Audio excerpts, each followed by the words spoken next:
Oke, jumpa lagi dengan Edwin di channel analisis laporan keuangan. Untuk kali ini saya mau bahas Cita Mineral Investindo. Ya, kita lihat nih kinerjanya bagus nggak berdasarkan laporan keuangan 2025 Q3-nya dari sudut pandang saya. Oke, langsung aja kita ke analisis. Ya, untuk cita-citaku, cita-citamu. Ya, oke.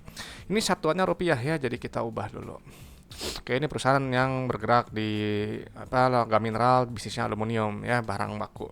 Oke, untuk riwayat pembagian dividen untuk Cita, ya ini memang dia bagus ya. Kenapa? Karena dia 3 tahun ke belakang dia bagi dividen. Nah, buat saya penting nih ya, perusahaannya harus bagi dividen seperti ini. Artinya dia stabil ya, dan perusahaan itu terbukti profit dari bisnisnya. Ya, perusahaan yang bagi dividen adalah perusahaan yang memang sudah terbukti untung dari bisnisnya dan juga punya kondisi bisnis yang sehat. Jadi kalau perusahaan nggak bagi dividen, bisa jadi perusahaan tersebut cuma untung di atas kertas aja, ya, atau ada masalah sama bisnisnya, gitu ya, belum stabil, atau mungkin cuma memperkaya owner perusahaannya aja yang biasanya merangkap sebagai komisaris dan direksi, ya. Jadi kalau udah stabil seperti ini, ya layak untuk dilihat lebih lanjut, ya. Kayak yang pertama untuk kas tarakas ya, selalu kita pindahkan dulu, cek dulu. Ini tadi satuan rupiah ya. Untuk kas tarakasnya gitu ya, harus kita lihat. Kenapa? Karena kas tarakas ini adalah jumlah uang yang ada di dalam dompet perusahaan ya. Ingat, jadi si uang kas ini selalu punya fungsi untuk bayar operasional usaha, ekspansi usaha, dan juga untuk bayar pinjaman ke bank ya. Dan untuk posisi kas tarakasnya ini memang kalau secara sekilas memang turun 50% ya, turun 786 miliar. Tapi ya nanti kita cek ya detailnya di laporan arus kasnya. Oke, selanjutnya langsung loncat dulu ke ekuitas, langsung pilih saldo laba ya, yang ini nilainya. Ini kita harus lihat ya saldo laba ini gitu. Kenapa? Karena saldo laba ini adalah total akumulasi keuntungan yang telah dihasilkan perusahaan dari semenjak perusahaan ini pertama kali berdiri sampai sekarang 2025 Q3 ya. Jadi ini ya, kayak ini udah kita pindahkan nih ya. Si Cita ini dari dulu pertama kali berdiri sampai sekarang 2025 Q3 itu telah menghasilkan total profitnya 6,7 triliun di luar dividen yang telah dibagikan. Ya, ini kan dividen tuh udah sering ya dari tahun berapa nih, 2020, 2019 lah ya, ini absen dari 2011 sampai 2018 ya tahun bukunya. Jadi bagus ya, saldo labanya positif. Saldo laba yang positif itu dia syarat bisa bagi dividen ya. Karena kalau saldo labanya negatif atau defisit, ya artinya perusahaan itu nggak akan bisa bagi dividen karena dia rugi melulu ya, dan termasuk kategori perusahaan yang bermasalah. Jadi kalau perusahaan bermasalah gitu ya, mau harganya naik berkali-kali lipat juga saya nggak akan tertarik ya. Dan ternyata ini harganya 5.000 ya, saya baru tahu gitu. Karena memang nggak semua saham itu masuk ke dalam radar saya ya, karena yang Cita ini adalah saham request ya. Jadi kalau teman-teman ada saham request, langsung aja tulis aja di kolom komentar ya, saya nanti pasti bahas kok ya, saya respon. Oke, selanjutnya kita pindahin dulu ini ya si ekuitas pemiliknya. Ya, di sini kita lihat ya, untuk rasio saldo laba terhadap modal awalnya nilainya 4. Artinya perusahaan yang telah menghasilkan profit itu sebesar 4 kali modal awalnya. Ya, jadi kalau teman-teman punya bisnis yang modalnya 1 miliar, itu telah profit 4 miliar di luar dividen. Ya, jadi kan perusahaan yang baik. Dan perusahaan yang baik seperti ini secara PBV juga wajar dihargainya premium di 2,3. Ya. Oke, selanjutnya langsung cek ke laporan laba rugi. Ini untuk kita lihat profitabilitasnya bagus nggak ya. Kita pindahin dulu. Oke, langsung cek pendapatannya dulu ya, yang paling atas ini. Kenapa kita harus lihat pendapatan? Karena pendapatan ini adalah pos keuangan yang menunjukkan pertumbuhan perusahaan ya. Jadi perusahaan yang baik, pendapatan cenderung naik seperti ini ya. Artinya produk yang dijual perusahaan itu dibutuhkan oleh pasar ya, dibutuhkan oleh customer yang disukai. Dan nanti si pendapatan dikurangi oleh harga modal barang atau jasanya. Ya, nanti keluar laba bruto yang ini nilainya. Nah, ini kita pindahin dulu. Nah, kenapa harus lihat laba bruto? Karena laba bruto ini untuk melihat inti efisiensi perusahaan dan juga untuk melihat kemampuan perusahaan menempatkan harga jual barang atau jasanya di atas harga modalnya lewat gross profit margin. Jadi misalnya ini 42%, artinya kalau teman-teman jual barang gitu ya, harganya 100.000, itu ambil profit kotor itu 42.000. Ya, nah 58.000-nya itu adalah harga modal barang atau jasanya. Ya, nah jadi ya carilah perusahaan dengan gross profit margin yang setinggi mungkin ya, gross profit yang setinggi mungkin. Karena apa gitu? Karena perusahaan yang laba brutonya tinggi gitu ya, itu akan semakin besar juga laba bersihnya. Karena nanti si laba bruto akan dikurangi oleh beban operasional, non operasional, dan juga beban pajak. Baru nanti keluar laba bersih. Ya, inti dari laporan laba rugi. Tapi ingat, carinya yang setinggi ini sesuai dengan sektornya ya, karena tiap sektor pasti beda perhitungannya ya, rata-ratanya di berapa. Oke, sekarang langsung ke laba bersihnya, dipindahkan dulu. Bentar ya. Oke, ya ini kita udah dipindahkan. Nah, ini unik. Gitu ya. Uniknya kenapa gini ya? Pendapatan ini memang betul ya baik naik. Nah, laba kotor juga naik, tapi tiba-tiba laba bersihnya melonjak. Nah, kalau yang seperti ini gitu ya, harus dilihat dulu kenapa ini bisa naik kok tinggi sekali. Ya, ternyata ada bagian atas laba bersih entitas asosiasi. Ya, nanti ini detailnya cek di catatan CALK-nya. Nah, kenapa ada yang tanya ya, jadi out sedikit. Ada yang nanya kenapa kalau saya kok Pak Edwin ini agak jarang sedikit bahas laba bersih ya, misal nggak disebutkan nih ROE-nya berapa gitu ya, margin laba bersihnya berapa. Karena buat saya ini nggak begitu penting gitu ya.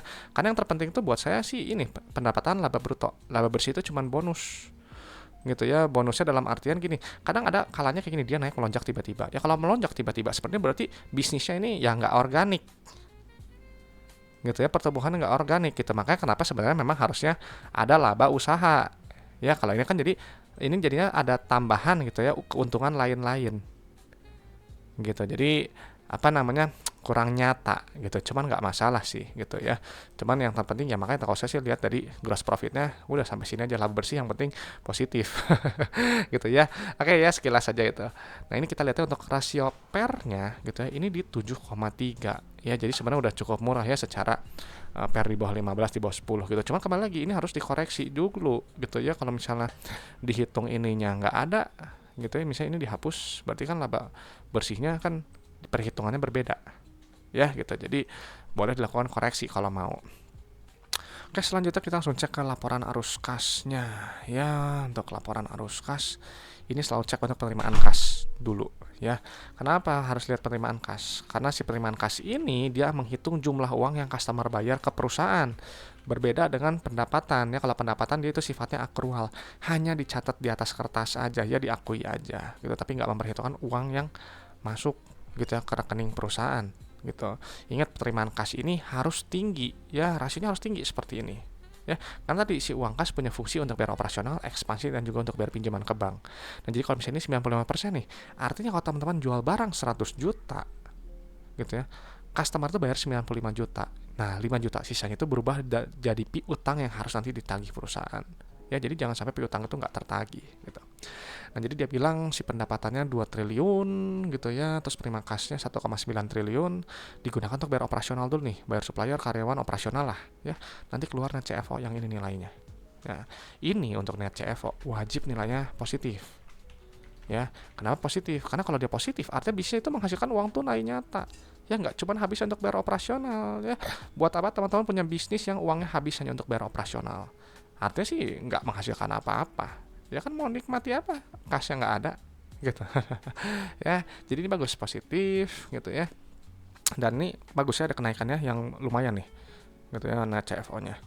Lalu untuk aktivitas ekspansi usahanya ini kita lihatnya nilainya positif ya. Nah, kalau positif gitu ya, dicek dulu pos keuangannya ya, apa yang menyebabkan dia positif seperti ini gitu. Karena kalau dia positif nilainya artinya perusahaan itu menahan ekspansinya lah ya. Dan ini kita lihat ya, ternyata gitu ya, ini bagus, dia ada penyertaan saham ya. Berarti dia kan katakanlah kutip akuisisi gitu ya, penyertaan saham, investasi gitu ya. Lalu dia ini capex-nya segini gitu ya. Nah, cuman yang menarik ini penerimaan dividen ya, bagus nih ya. Jadi anak usahanya ini membagikan dividen yang besar sekali gitu ya. Agak jarang kita menemukan perusahaan-perusahaan yang seperti ini gitu ya di bursa efek ya, dikit lah gitu yang seperti ini gitu. Nah, jadi lihat nih di CALK nomor 10-nya perusahaan apa nih yang bagi dividennya besar, anak perusahaannya ya, itu profitable sekali gitu ya. Makanya sudah kenaikan kas tara kas ya, ini bagus gitu, bisa mensupport nanti untuk apa ini di arus kas aktivitas pendanaannya tuh ya. Kalau negatif dia bisa bagi dividen gitu. Karena kalau dia negatif juga, dia artinya pelunasan pinjaman ya, tuh pembayaran utang bank tuh ya. Jadi ini bagus gitu ya. Kenapa bagus? Jadi gini, biasanya gitu CFO ini membiayai untuk ekspansi dan juga untuk aktivitas pendanaan. Tapi yang kali ini aktivitas pendanaannya disupport dari CFO dan juga dari dividen anak usaha ya, dan nilainya besar dan perusahaan ini sangat-sangat baik, dia mengembalikan gitu ya si dividen yang ada itu dan juga net CF-nya dikembalikan kepada apa? Pemegang sahamnya. Ya, jadi ini ada penurunan kas, setara kas yang cukup besar gitu. Cuman nggak masalah karena pola arus kasnya sehat. Ya, jadi perusahaan ini sangat pro kepada pemegang saham. Ya, jadi ingat kelebihan kas bisa dinikmati oleh kita pemegang sahamnya lewat bagi dividen lebih besar, lebih sering, atau ekspansi usaha gitu ya. Biar pinjaman yang masih ada supaya beban bunganya nol ya, ringan. Atau kalau mau satu lagi ya, buyback saham aja, mengurangi jumlah saham beredar sehingga nanti EPS dan dividen per share nanti besar. Ujung-ujungnya pemegang sahamnya yang nanti diuntungkan ya. Jadi perusahaan ini yang sangat baik ini. Oke, selanjutnya kita langsung cek juga ya untuk ke likuiditasnya ya dan solvabilitas untuk melihat resiko bisnisnya. Cuman ini saya positif kalau secara sekilas ini pasti sangat-sangat aman ya gitu ya. Kita lihat dulu ya, kita pindahkan dulu angkanya. Ya, ini untuk liabilitas jangka pendeknya pindahin dulu. Yang ini nilainya ini kan 2000, ini 286. Ini berarti posisi apa? Rasio lancarnya ini tinggi sekali ya, kuat sekali. Tuh lihat tuh ya. Bayangkan ya rasio lancarnya ini 6,98. Ya, jadi ini kuat sekali ya. Rasio kas juga ini 2,7. Dia bisa melunasi seluruh pinjamannya dengan 2,7 kali uang kasnya. Ya, bayangkan ya. Katakan lagi kewajibannya 286 miliar. Uang di dompet 785 miliar, lunasi langsung semua. Ya, ini kuat. Ya, posisi kasnya bagus. Dan untuk short term debt ini nggak ada utang sama sekali ya. Jadi rendah resiko gitu.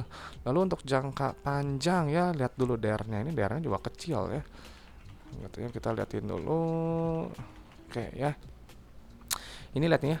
Debt to equity ratio ini juga kecil sekali ya, 0,04, nggak nyampe 0,1. Lalu untuk long term debt-nya ini juga nggak ada ya, nggak ada utang ya. Jadi ini jangka pendek, jangka panjang rendah resiko. Ya, buat saya sih rendah resiko gitu. Cuman tinggal masalah harga aja ya, ini buat saya sih premium gitu. Nah, nggak tahu nih ya buat teman-teman si Cita ini masih murah atau mahal ya, nanti aja dihitung lagi lah ya.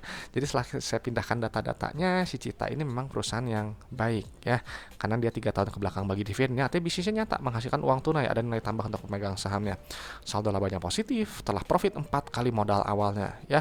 Dan perusahaan yang baik seperti ini ya premium ya, PBV-nya di 2,36.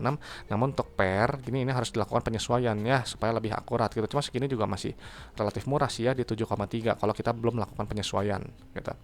Dan lalu untuk pola arus kas juga ini bagus ya, polanya plus min ya, karena si plus ini dari pos keuangan pembagian dividen ya dari anak usaha. Jadi ini bagus, sehat, dikembalikan lagi pada pemegang sahamnya gitu, bagus.